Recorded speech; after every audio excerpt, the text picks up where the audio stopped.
¿Y si te dijera que hay lugares donde no estás solo, aunque no veas a nadie?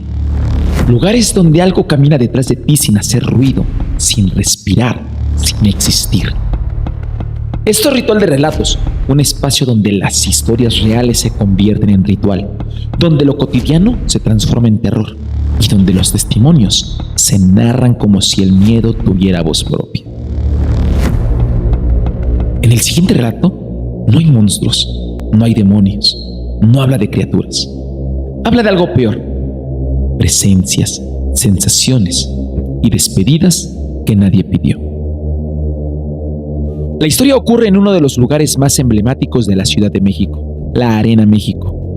Un recinto histórico, un templo de la lucha libre.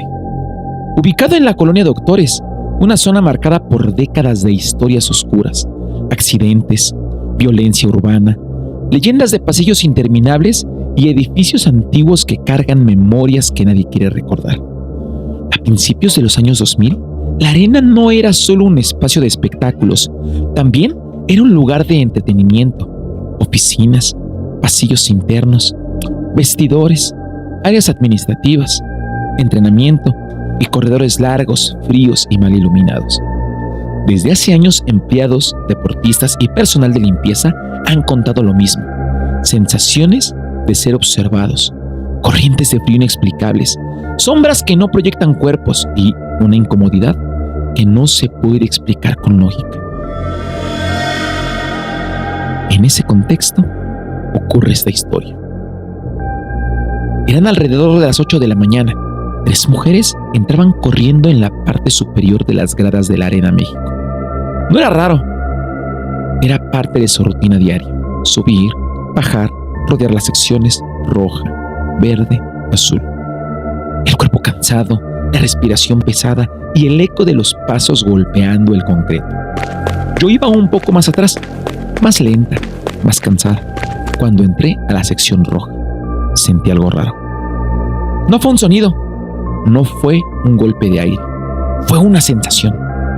Como cuando sabes que alguien está detrás de ti, aunque no escuches pasos. Volteé de reojo y vi una sombra, una silueta oscura, sin forma definida, pegada al suelo, como si no tuviera volumen, solo presencia. Pensé, ya me alcanzaron. Busqué con la mirada a Yadira, que iba adelante en la zona verde. Vi a Alma, que justo me rebasaba en la sección azul, pero no era ninguna de ellas. Y ahí fue cuando el cuerpo se me tensó. Pensé, debe ser un luchador yendo al gimnasio. Pero no había nadie. Solo yo, las gradas vacías, el eco de mis pasos y esa sensación de que algo caminaba conmigo. Dime tú, ¿qué harías si sintieras que alguien corre detrás de ti, pero no puedes ver a nadie?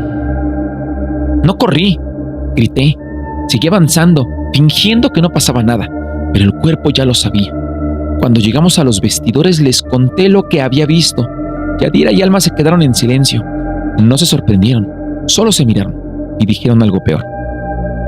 En esa misma sección hemos sentido lo mismo. La misma presencia, la misma sombra, la misma sensación. Tiempo después, una empleada de la arena contó otra historia.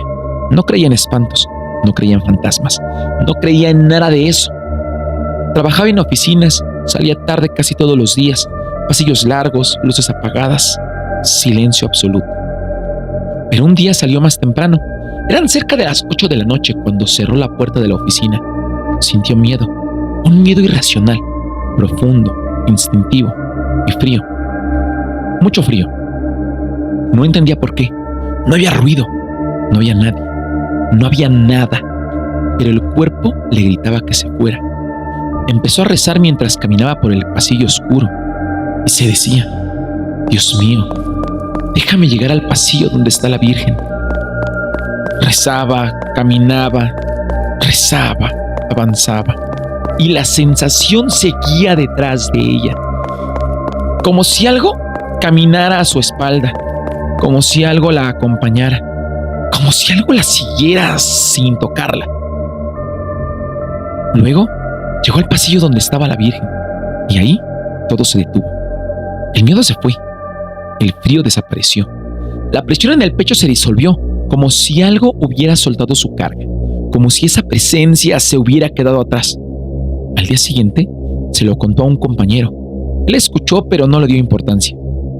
Pasó un mes, entonces llegó la noticia. Un compañero de trabajo había sido encontrado muerto. Llevaba un mes desaparecido. Cuando dijeron la fecha aproximada de su muerte, ese compañero dijo algo que congeló el ambiente. ¿Te acuerdas que hace un mes dijiste que sentiste mucho miedo cuando cerraste la puerta? ¿No será que se fue a despedir de ti? Desde entonces nadie volvió a ver los pasillos igual, ni las gradas, ni los corredores, ni las secciones. Porque hay algo más aterrador que ver un fantasma. Sentir una presencia que no quiere asustarte, que no quiere atacarte, que no quiere dañarte. Solo quiere despedirse. Y eso es peor. Porque entonces la pregunta no es si existen. La pregunta es, ¿cuántas veces has sentido algo detrás de ti y lo has ignorado? ¿Y si no era tu imaginación? ¿Qué harías si una niña te mirara a los ojos en la madrugada y no reconocieras lo que hay detrás de ella? Hay casas que guardan recuerdos, otras guardan historias, algunas guardan cosas que nunca se fueron. Este relato que te voy a contar está basado en hechos reales. Una historia de miedo, de familia, de maternidad y de algo que habita en el silencio, esperando el momento exacto para manifestarse. Apaga la luz, respira lento y escucha. Esto ocurrió en Tamaulipas, México, hace aproximadamente 5 años. Primero, en Altamira, en una zona llamada La Pedrera, una colonia de casas de interés social construidas para trabajadores de la industria petroquímica. En ese tiempo la región vivía una crisis laboral fuerte. Hubo recortes masivos, despidos, familias completas quedándose sin ingresos. El miedo ya estaba en el ambiente, antes de que pasara cualquier cosa extraña. Después el traslado fue a Tampico, a una colonia antigua, de esas donde las casas grandes guardan más historias que los propios vecinos. Una construcción vieja, heredada, con rumores, leyendas, con una tía fallecida, con historias de espiritismo, brujería y sesiones que nadie podía comprobar, pero que todos comentaban. Ese fue el escenario, el contexto, el terreno perfecto para que algo despertara. Yo tenía 7 meses de embarazo. Mi esposo se había quedado sin trabajo. Tuvimos que rentar nuestra casa para sobrevivir y terminamos viviendo en la casa de mi hermana en Tampico. Una casa grande, vieja, de techos altos, con un patio trasero enorme y demasiadas habitaciones. Ahí vivían mis 2 sobrinas, Carmen, de 10 años, y Ana, de 4. Ana era inquieta, demasiado. Jugaba de noche, caminaba dormida, se levantaba sola a la cocina. Mi hermana decía que era normal. Yo no, pero aprendí a ignorarlo, hasta que una noche no pude dormir. Me levanté por agua y al girar en el pasillo, la vi. Una pequeña en medio de la sala. Era Ana, de pie, inmóvil con los ojos abiertos, mirando fijo a la ventana que daba al patio. La tomé de las manos para llevarla a su cama. Entonces me soltó con una fuerza que no correspondía a una niña de 4 años. Me miró con odio y me gritó: no me molestes, pinche gorda puta. ¿Tú te imaginas escuchar eso de una niña dormida? Salió corriendo, se encerró en su cuarto y nadie escuchó nada. Al día siguiente me miraba la panza fijamente y solo me dijo: el bebé no nacerá. Ese día confirmé que mi hijo estaba bien, latía fuerte, estaba vivo, pero algo ya se había roto dentro de mí. Esa misma tarde Carmen apareció con una herida profunda en la cabeza. Fue jugando, dijeron. Yo no lo creí. Esa noche me quedé sola con Ana. Mi esposo estaba trabajando. La casa estaba en silencio. Me desperté a las 3:35 de la madrugada. No había luz. Apagón total. Y cuando iluminé con mi celular, ella estaba ahí, parada en la puerta de mi habitación, sonámbula otra vez. Intenté llevarla a su cuarto. Me hizo una mueca de odio y corrió por el pasillo. La seguí. La casa estaba en silencio absoluto. Entonces, escuché un gruñido. Una risa baja. En la sala, la encontré detrás de un sillón, de cuclillas, desnudas, sin pañal, comiendo su propio excremento. Sentí asco, miedo y mucho pánico. Me acerqué y cuando se volteó, ya no era mi sobrina. Su rostro era negro, la piel parecía quebrada, los ojos completamente oscuros y la boca llena de... esa cosa. Me sonrió y yo caí al suelo. El celular se apagó. Hubo oscuridad total y entonces escuché un llanto. Desde el pasillo era Ana, la verdadera, con su voz. Corrí como pude. Estaba en su cama, con pijama, con pañal, llorando. La abracé. Cerré como pude la puerta y durante horas escuché ruidos en la casa. Golpes de estrates, golpes de puertas, pasillos. Un olor horrible en el aire. No dormí, no me moví. Al amanecer, mi hermana llegó y antes de poder hablar me dijo: la fuente se te rompió. Mi bebé no nació vivo. Nunca volví a esa casa. Nunca. Años después, mi sobrina tocó el vientre de una prima embarazada y dijo: el bebé no va a nacer. Hay historias que no buscan explicación, solo existencia. Hay cosas que no se van, que se quedan, que se heredan, que se adhieren a los lugares y a las personas. Hay miradas que no pertenecen a este mundo. ¿Tú qué crees que pasó realmente en esa casa? ¿Era solamente sonambulismo? ¿O algo más estaba usando ese cuerpo? Si tienes un relato real de terror, envíamelo para narrarlo aquí en Ritual de Relatos. Recuerda que cada miércoles a las 9 p.m. se estrena un nuevo episodio. Esto es Ritual de Relatos. El siguiente relato me lo dejaron desde las partes más oscuras del país, Chile. Muchas gracias también a los que nos escuchan desde allá de Latinoamérica y por la confianza que nos tienen en Ritual de Relatos. ¿Qué harías si una noche oscura en medio del camino un jinete sin rostro se detuviera frente a ti y pronunciara un nombre, anunciando que ha llegado la hora de pagar una deuda? Aquí no vamos a hablar de ficción perfecta. Hablamos de relatos heredados, de secretos familiares, de historias que se transmiten en voz baja, como si al decirlas en voz alta algo pudiera volver a escucharlas. Este relato no habla de apariciones, sino de recuerdos, de riqueza, silencio y de un precio que se paga en la oscuridad. Esta historia ocurre en Chile, en una ciudad llamada Chillán, al sur del país. Una zona de campos abiertos, caminos rurales, cavernas antiguas, donde el frío se mete en los huesos y la zona cae con la noche espesa y pesada. A pocos kilómetros de ahí está Portezuela, una localidad conectada por caminos de tierra, rutas solitarias y trayectos donde la oscuridad no necesita esconderse. En esos años, las historias no se escribían, se murmuraban, se comentaban entre vecinos, entre copas de vino y miradas nerviosas. Así empezó el rumor, el de un hombre rico, el tabernero, el del señor que tenía tanto dinero que nadie entendía de dónde venía. Decían que tenía un pacto, decían que no era limpio, decían que su fortuna no era humana. Y como siempre pasa, nadie lo creía, hasta que alguien lo vio.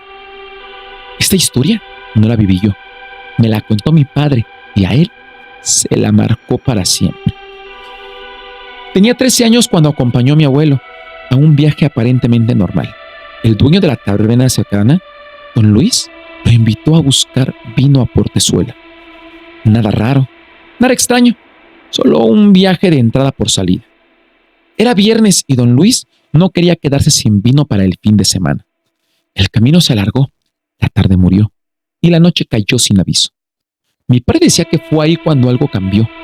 Don Luis empezó a ponerse extraño, nervioso, apurado, inquieto, como si algo lo estuviera persiguiendo, aunque no se veía nada. Mi abuelo preguntaba: ¿se encuentra bien don Luis? Y él solamente asentía, sin hablar, sin mirarnos. Solamente apuraba la carretera.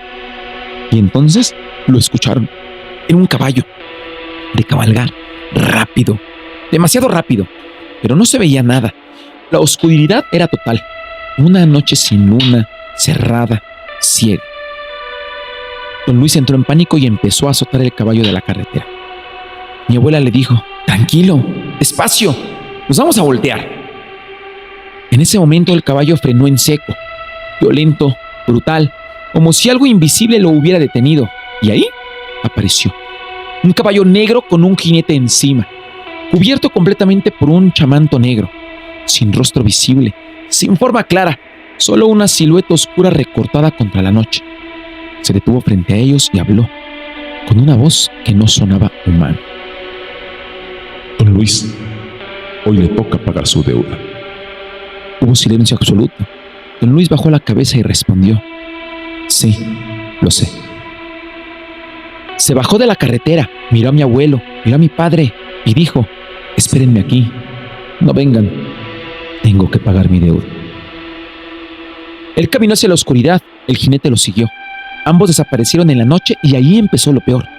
No veían nada, pero escuchaban todo: golpes, fuerza, carreras, relinchos, algo arrastrándose, el sonido del caballo corriendo alrededor de la carretera, el polvo levantándose y el aire espeso, el olor, sangre, hierro, podredumbre y miedo.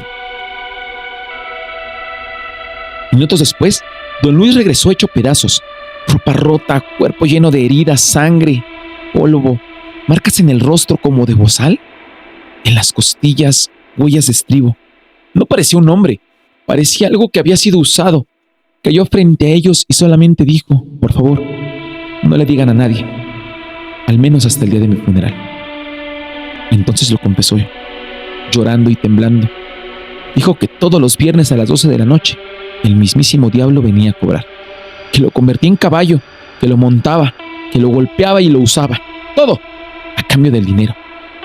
Mi abuelo no quiso escuchar más por mi padre, solamente dijo: ya vámonos de aquí. Con los años todo empezó a encajar.